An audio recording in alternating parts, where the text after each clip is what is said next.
La consigna es ¡Viva Bolívar! Y los que hicieron revolución en su vida. Latinoamérica unida. Yo. Esta es la consigna de la revolución, consigna de los pueblos desde el corazón, dedicatoria a la gloria, reivindicando la memoria de las luchas que construyen nuestra historia. Merci d'avoir accepté notre invitation, monsieur l'ambassadeur. Si. Merci beaucoup. Pourriez-vous vous présenter brièvement à nos spectateurs concernant votre carrière? La mia carriera, sì. J'étais ambassadeur du gouvernement de l'unité populaire, présidé par le président Salvador Allende, de 1970 à 1973, que c'était la date de coup militaire de Chili, avec toute la destruction de ce que nous avons fait au sujet de l'État national, de la préoccupation pour les gens, etc., dans les champs de la sanitaire, éducationnelle, habitationnelle, assurance des maladies, etc. Et j'étais en Algérie le jour du coup d'État, et parce que c'était le sommet des pays non alignés à Algérie de 8 septembre à 11 septembre à Alger, le jour du coup militaire. Et c'était une surprise, mais pour beaucoup de gens qui observaient la situation chilienne, ce n'était pas une surprise parce que il semble que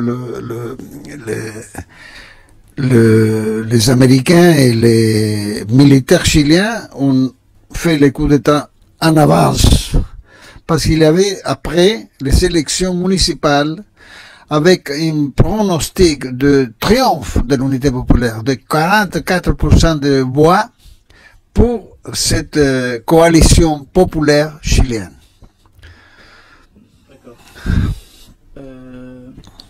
Revenons un petit peu à l'histoire. Vous avez vécu l'époque de le coup d'État de Pinochet par le gouvernement de Zapatero.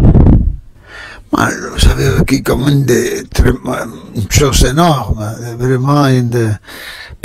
Pourquoi? Parce que la voie choisie dans la coalition de l'unité populaire, c'était un groupe de partis politiques, Parti socialiste, Parti communiste, un secteur de partis radicaux, certains groupes chrétiens de gauche, etc. Et c'était un coup énorme pour la population chilienne aussi, non? Pour la population chilienne. À tel extrême qu'après les gouvernements de Pinochet, la sensation de la population chilienne, malgré la fuite de Pinochet pratiquement il n'avait pas de confiance avec les partis politiques qui ont substitué, non, la transition, on appelait la transition démocratique, que ce n'était pas une transition démocratique en absolu, mais plus de 58% n'avaient pas confiance en cette position.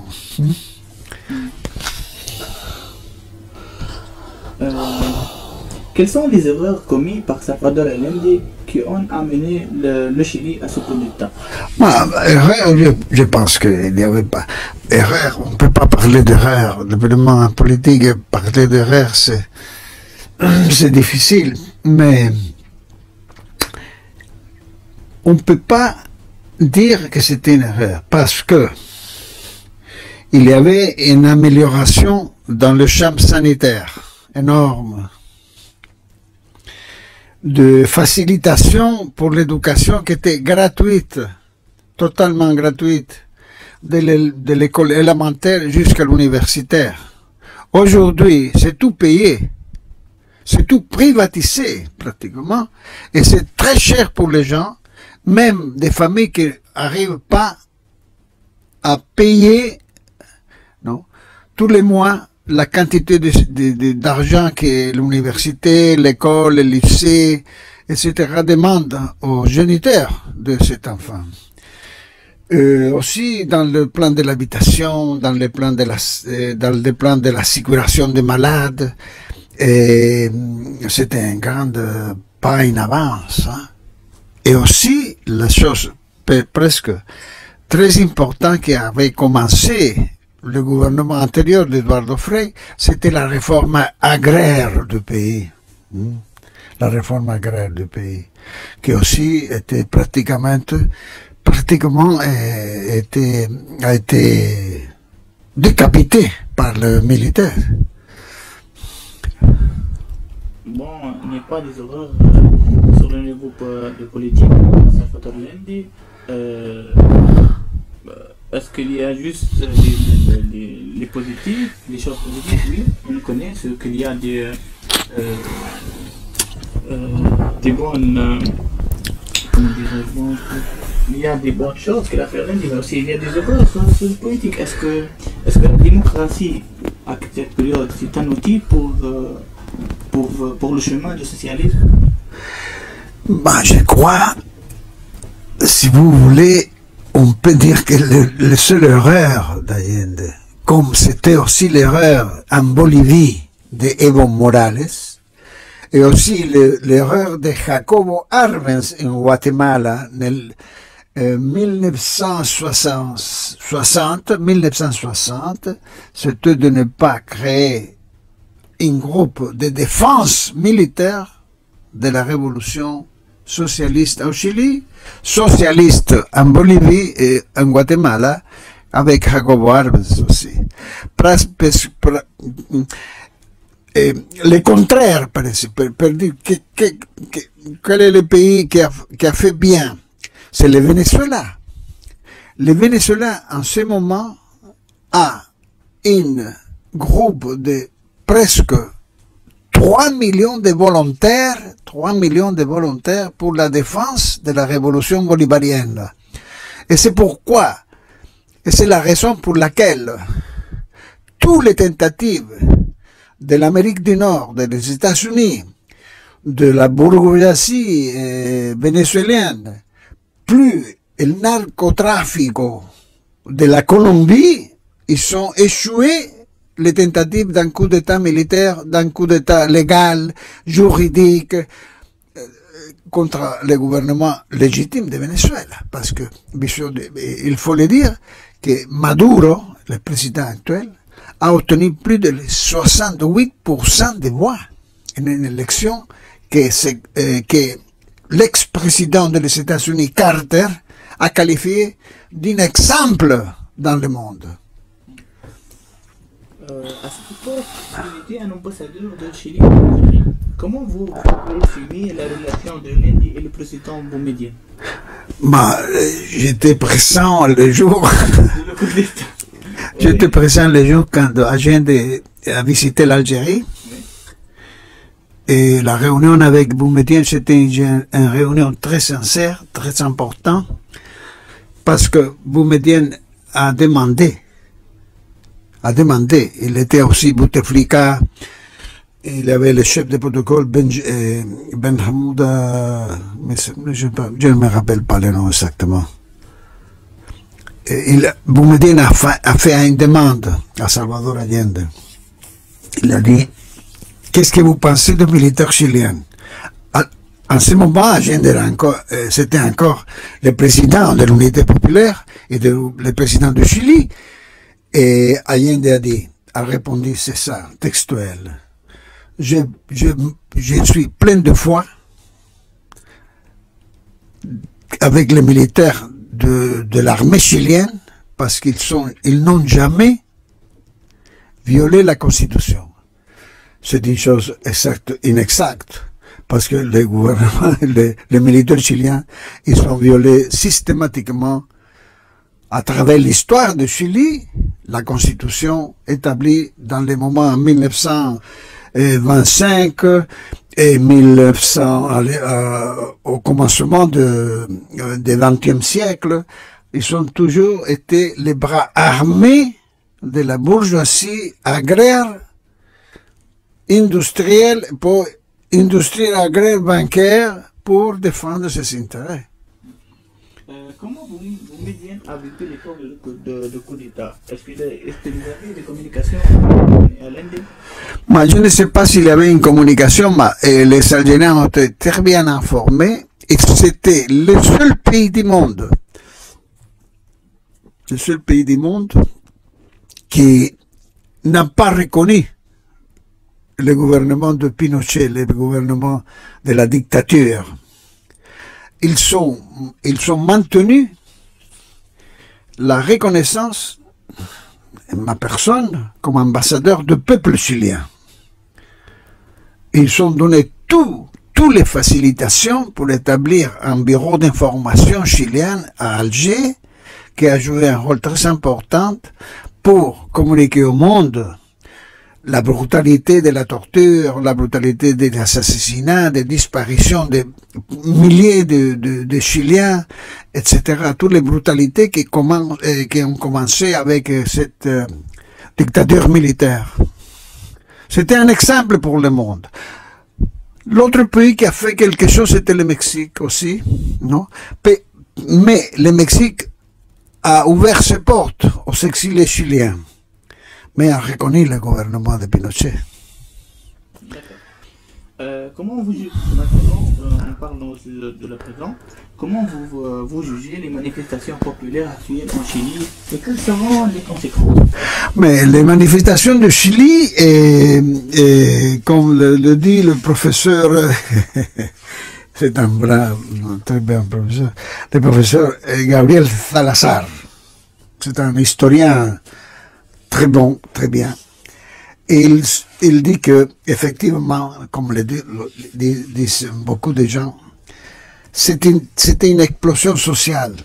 Une explosion sociale la plus répandue, la plus violente et la plus importante que le pays a connue au cours de son histoire.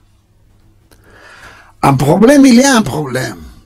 Parce que, comme je vous l'avais dit, le Chili a été le laboratoire de la politique néolibérale dans le monde, pas seulement pour l'Amérique latine, dans le monde, avec les concepts établis dans l'université de Chicago, les Chicago Boys, on appelait les groupes des économistes qui ont implanté au Chili cette politique néolibérale, que c'était pratiquement une économie de marché. On a ouvert les portes de Chili et tous les capitaux, tous les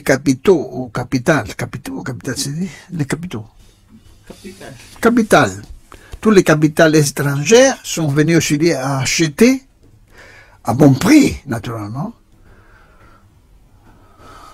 de l'eau, le gaz, l'électricité, les services sociaux, l'assurance maladie, l'éducation est complètement privée. Ils sont investis dans ce secteur, ils sont naturellement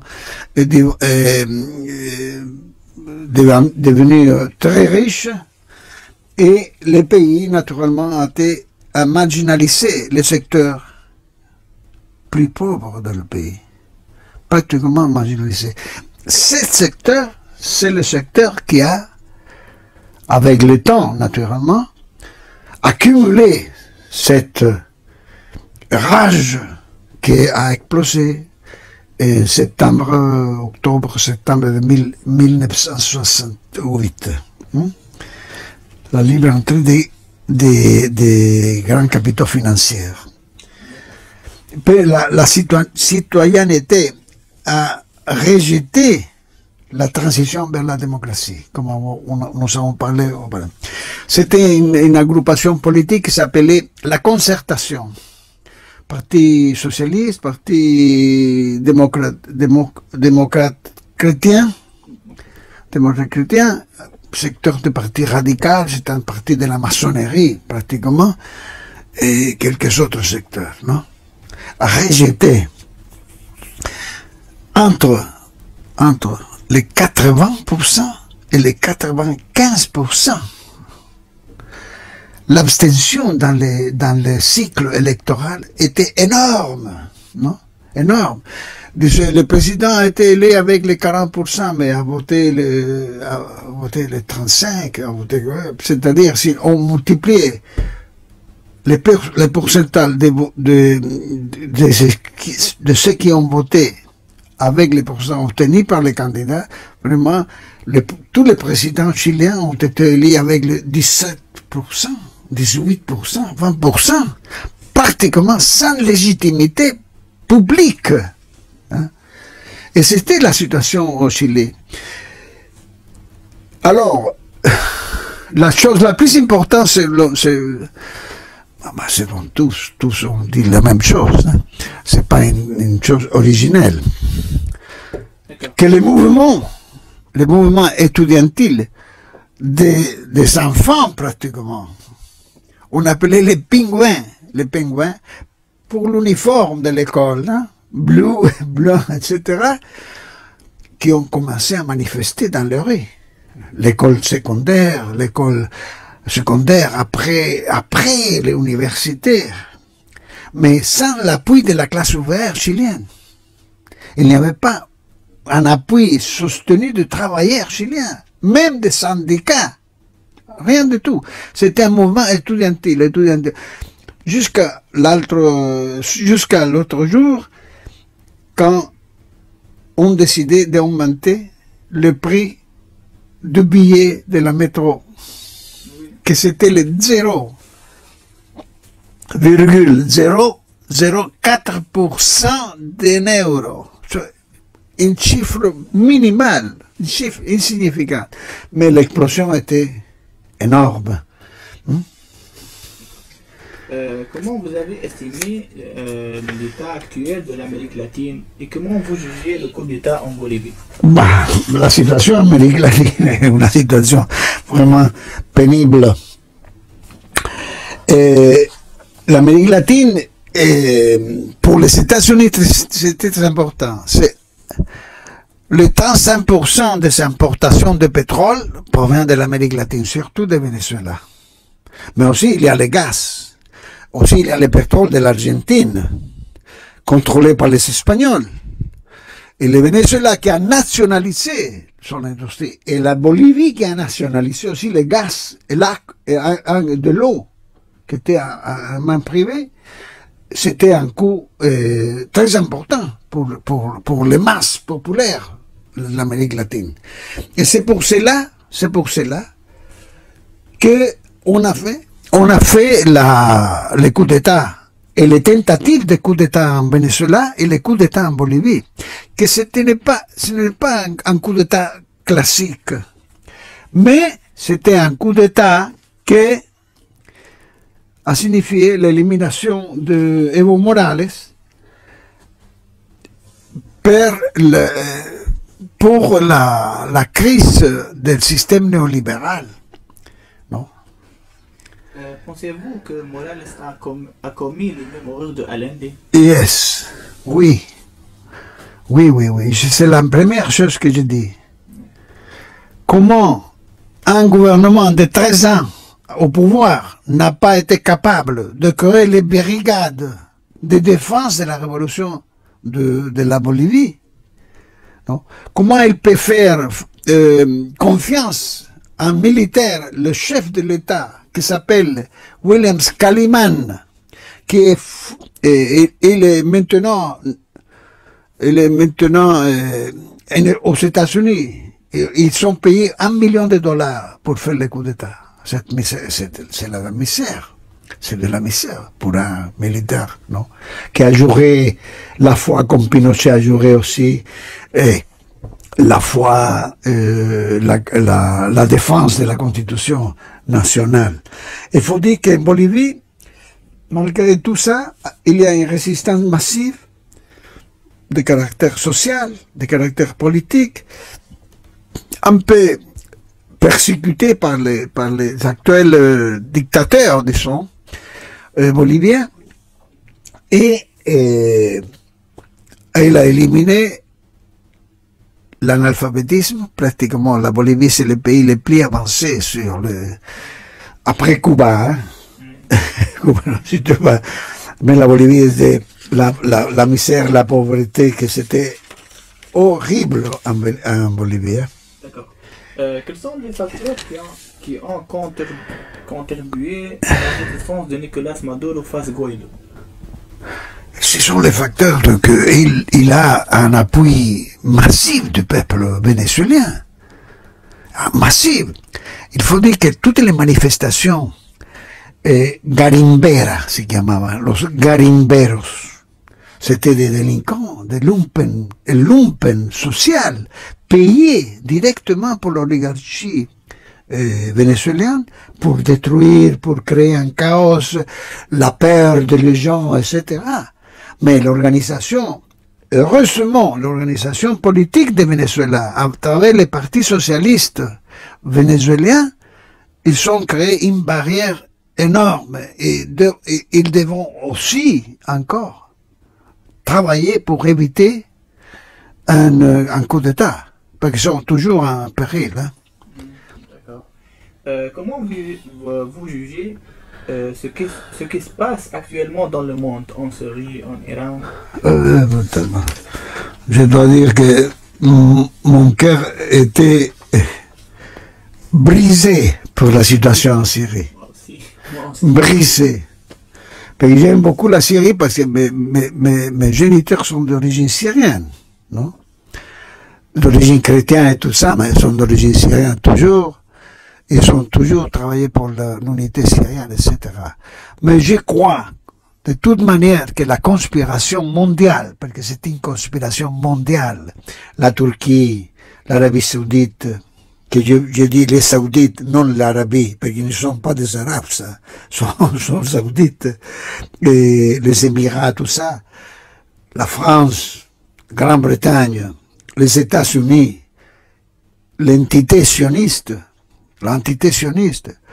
tous ces groupes, et l'Union européenne aussi, non?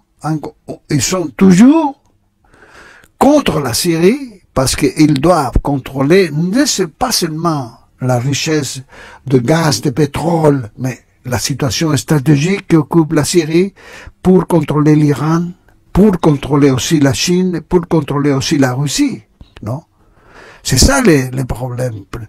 Les coups d'État, l'assassinat de Qassem Soleimani, c'était un coup contre l'alliance de la résistance arabe. Pas seulement contre l'Iran.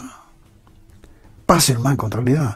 Mais il faut dire aussi que ce crime, ce n'était pas possible sans la collaboration de certains groupes de l'Irak.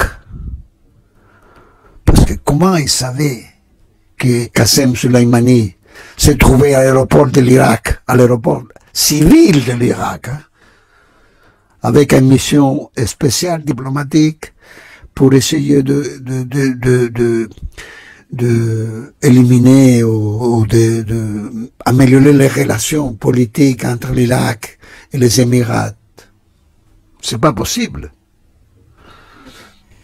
Comment vous jugez les relations de la force révolutionnaire latine? Ce sont deux secteurs victimes de l'impérialisme nord-américain et sioniste surtout, non?